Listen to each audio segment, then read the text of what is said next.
જય હિન્દ દોસ્તો, કેમ છો બધા? તો ભાઈ આજે આપણે આવી ગયા છીએ ગોવાની રાજધાની પંજીમ શહેરની અંદર. જો કે આપણો આ પહેલો વ્લોગ છે અને આ વિડીયો તમે પૂરેપૂરો જોજો, તમને બહુ મજા આવશે. અને જો તમને મજા આવે તો લાઇક, કોમેન્ટ, સબસ્ક્રાઈબર કરવાનું ભૂલતા જ નહીં. જો કે મારા ઘણા ખરા એવા ફ્રેન્ડ લોકોની રિક્વાયરમેન્ટ હતી કે તમે ગોવાની અંદર 8 થી 9 વર્ષ તો પણ તમે કોઈ એવો વિડીયો કે વ્લોગિંગ ના કરો, તો હું તમારા બધા માટે આ ફર્સ્ટ વ્લોગ લાવું છું, તો જોવાનું ભૂલતા જ નહીં. અને આ બીજી વાત એ કે ઘણા લોકોએ એમ પણ કીધું છે કે ભાઈ તમે આ વ્લોગ સ્ટાર્ટ કરો તો તમે બેસિકલી હિન્દી લેંગ્વેજમાં કરજો. તો ભાઈ આપણે હિન્દી ભાષામાં કોઈ બનાવવું જ નથી. જો કે આપણે ગુજરાતી છે તો ગુજરાતીમાં જ પહેલાં કરશું. જો એમાં રિસ્પોન્સ સારો મળશે તો આગળ જતાં 1-2 વિડીયો વ્લોગિંગ કરી લઈશું આપણે હિન્દીમાં. તો ત્યાં સુધી આ વિડીયો જોજો અને આ સબસ્ક્રાઈબર કરવાનું ભૂલતા જ નહીં.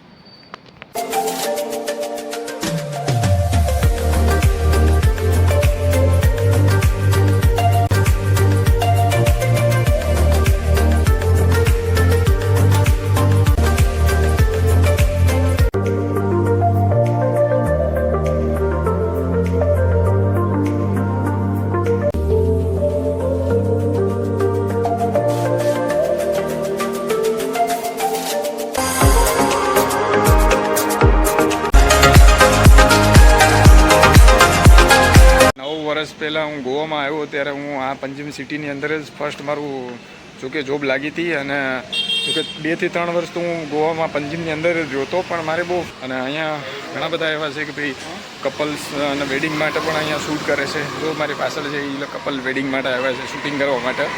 કે ગરમી તો જો કે હાલત બહુ ખરાબ થઈ ગઈ છે ગરમીની, કારણ કે હવે મોસ્ટલી ધીરે ધીરે ઠંડી પણ પડવાનું ચાલુ થઈ ગયું છે.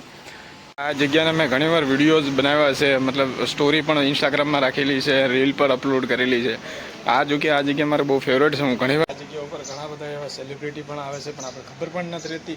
અને બીજા નંબરમાં એ છે કે આ જગ્યા ઉપર ઘણા બધા એવા શૂટિંગ પણ થાય છે આપણે ઇન્ડિયન પિક્ચરના અને સાઉથ પિક્ચરના. મને કે પંજીમ સિટી એવી છે કે ભાઈ ગોવાને એક અલગ જ ગ્રોથ આપે છે, મતલબ એક અલગ જ લેવલમાં ગોવા દેખાય છે. ડેવલપમેન્ટમાં નંબર 1 છે. આપણે તો બહુ પસંદ આવ્યું છે.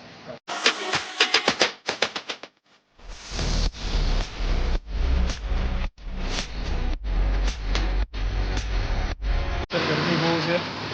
હું બધાને કહેવા માંગે કે ગોવામાં આવો ને તો પાણીનું ભાઈ ધ્યાન મતલબ હારે રાખજો. કારણ કે આ સિટી એવું છે કે ભાઈ તમે ફરશો ને તો તમને 15 મિનિટમાં પરસેવો વળી જશે અને 15 મિનિટમાં તમને 15 થી 20 મિનિટમાં તમને પાણીની તરસ લાગવાની છે. તો બધાને હું કહું છું કે ભાઈ તમે પાણીથી કોઈ સોફ્ટ વગેરે પીતા રહેજો, જેથી કરીને તમે તબિયત કોઈને ખરાબ ના થાય. અને મોસ્ટલી જો કે તમે ફરવા આવતા હોય તો ભાઈ શરીરને આપણે કાળજી રાખવી બહુ જરૂરી છે. તો બધા ગુજરાતીને એક જ રિક્વેસ્ટ કરું છું ભાઈ તમારી તબિયત સારી રહે એ પ્રકારના તમે સામાન રાખજો જોડે, જેથી તમને કોઈ પ્રોબ્લેમ ના પડે.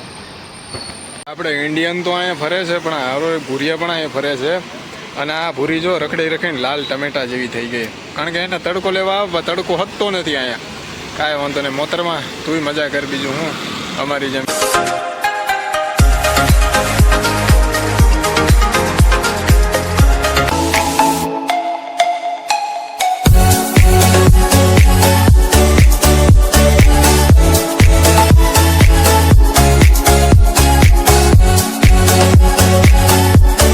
પંજીમ સિટીનું બહુ ફેમસ ચર્ચ છે, જે ચર્ચનું નામ છે મધર મેરી ચર્ચ.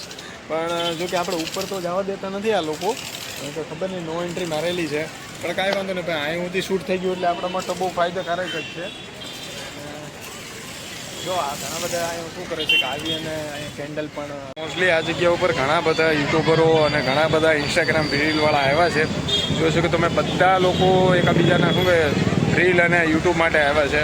અને એક વાત તો મેં નોટિસ કરી કે ભાઈ આપણા લંડન હોય કે અમેરિકા હોય કે ઓસ્ટ્રેલિયા હોય ગમે ત્યાં હોય, આપણા ગુજરાતી લોકો ક્યાંય પાછા પડતા જ નથી. ને આપણે ઇન્ડિયન લોકો ખાસ કરીને બધી જગ્યાએ આવે જ છે. અને બહુ સારી વાત કહેવાય કે આપણે ઇન્ડિયન લોકો બધી જગ્યાએ ટુરિસ્ટ ફરવા આવે તો ભાઈ ઇન્ડિયાનું નામ પણ રોશન કરે છે, બહુ સારી વાત કહેવાય. અને ભાઈ ગુજરાતી હું બધાને કહેવા માગું છું ભાઈ તમે લોકો જો પંજીમ સિટીમાં આવો ને તો આ જગ્યા આવવાનું ભૂલતા નહીં તમે. બહુ મસ્ત જગ્યા છે અહીંની. અને ભાઈ વિડીયો શૂટિંગ માટે અને તમારા બ્લોગિંગ માટે બહુ સારી જગ્યા છે અહીંની. 2015માં જ્યારે નવરાત્રિ ગુજરાતમાં ચાલુ હતી ત્યારે હું 4-5 ભાઈબંધ જોડે અહીંયા બેઠો હતો.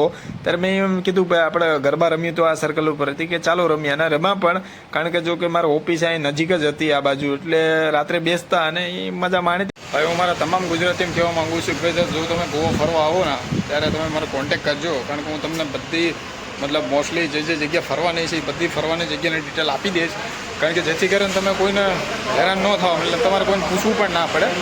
અને જોકે મને ખુદ એક પ્રાઉડ ફીલ થાય છે કે ભાઈ મારા ગુજરાતીઓ મને મારી હેલ્પ લીધી.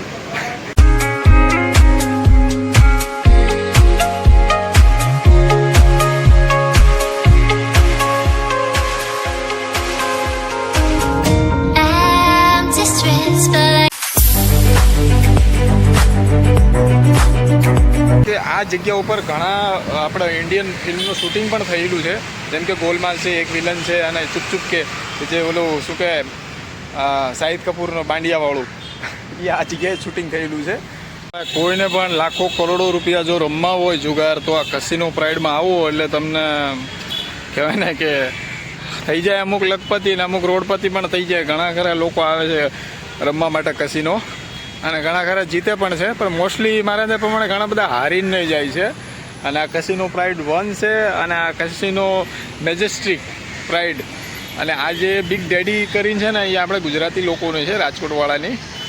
જોકે આપણે એકવાર ગયા હતા, પણ અનફોર્ચ્યુનેટલી વિડીયો તો નહોતો બનાવી શક્યો. આની અંદર તો આપણે ગયા નથી કસિનો મેજેસ્ટિકમાં, પણ જાશું જ્યારે ટાઈમ મળશે ત્યારે.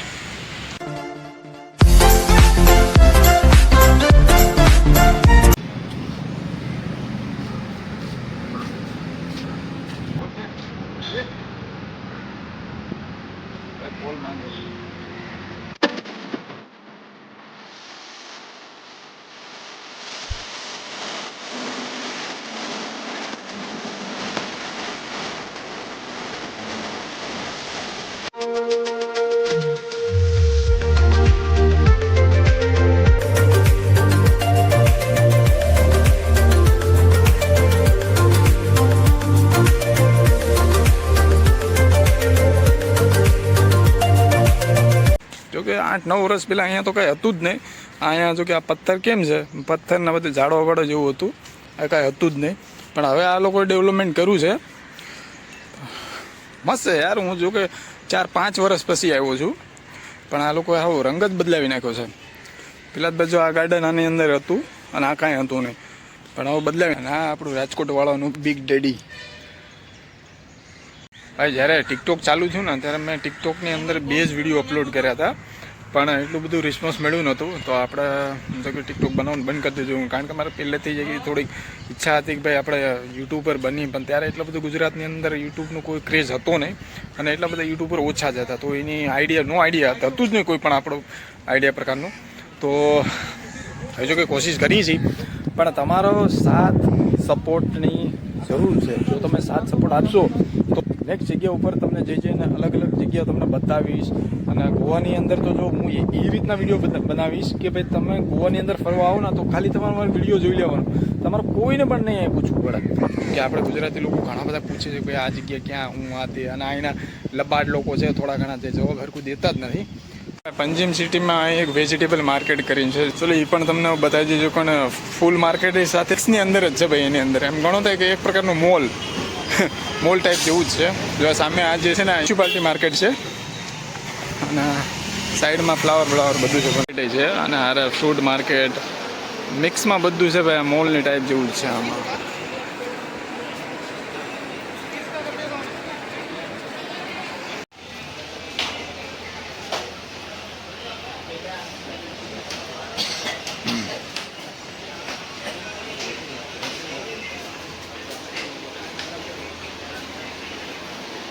ભાઈ ગોવાની અંદર હું 9 વર્ષ પહેલાં આવ્યો ને ત્યારે અમારી પાછળ જે બિલ્ડિંગ છે ને આ બિલ્ડિંગની અંદર જ મને પહેલાં નોકરી લાગી હતી, જોકે 9 વર્ષ પહેલાં.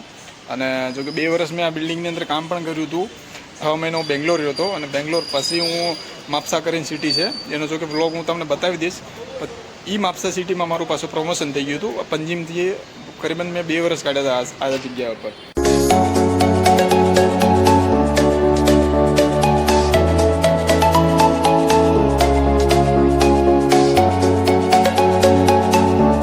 ગોવા માટે તમારે નજીક પડશે આ પંજીમ સિટી, કારણ કે પંજીમ સિટીથી તમારે છે ને શું કહેવાય કલંગુટ અને બાગા બીચની તમારે બસ મળી જશે. તો હું તો રિક્વેસ્ટ કરું છું કે ભાઈ તમે છે ને મડગાંવ જે ઘણા ખરા લોકો ઉતરે છે ને તો મડગાંવ ના ઉતરતા તમે કરમલી ઉતરજો, જેથી કરીને તમારા લોકોને પંજીમ નજીક પડે ને પંજીમથી તમારે છે ને સામે જે વ્હાઇટ કલરની બસ દેખાય છે ને એ તમને કલંગુટ અને બાઘા બીચ જવા માટે નોર્થ ગોવા માટે તમારે અહીંથી બહુ બેસ્ટ રહેશે જવા આવવાનું. અને ઘણા ખરા લોકો શું કહે છે કે ભાઈ ટેક્સી કરી લે, તો જો જ્યારે તમને ટેક્સી ના મળે ને ટેક્સીનો રેટ બહુ વધારે થાય ને તો તમે હાલ આ બસનો ઉપયોગ કરી શકો છો કે ગવર્મેન્ટ છે ને 50 થી 60 રૂપિયામાં તમને કલંગુટ અને બાઘા ઉપર તમને પહોંચાડી દે છે. તો કારણ કે આ લોકલ બસ બહુ ઇઝી પડે છે તમારા બધા માટે.